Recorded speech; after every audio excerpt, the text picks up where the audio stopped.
So here we have a table in Excel, and by default, whenever we type something in the column or rows next to the table, like for example, we type an average, it automatically is becoming a part of the table, like so.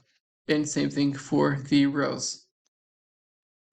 To prevent this from happening, we can go to File, all the way down to options, and then from here we're going to click on the proofing setting right here, where we're going to want to tweak the autocorrect options, which just basically controls what Excel automatically does whenever we type something. So click on autocorrect options right there, and you're going to want to go to the tab that says auto format as you type, and you're going to see a little option that says apply as you work, include new rows and columns in table.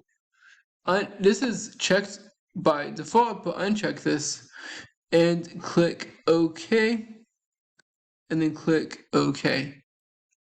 And now, whenever we type something in the table, it's not going to show up as a part of the table.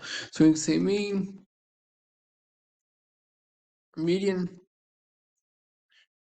max, and as you can see, this is not becoming a part of the table right here.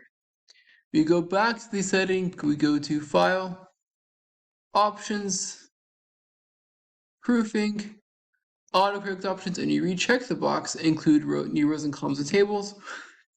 Excel will then go back to automatically including your new columns and rows as a part of your table. That's it. I hope you found this tutorial to be helpful. If you did, like, subscribe, comment. Thank you for watching. Have a great day.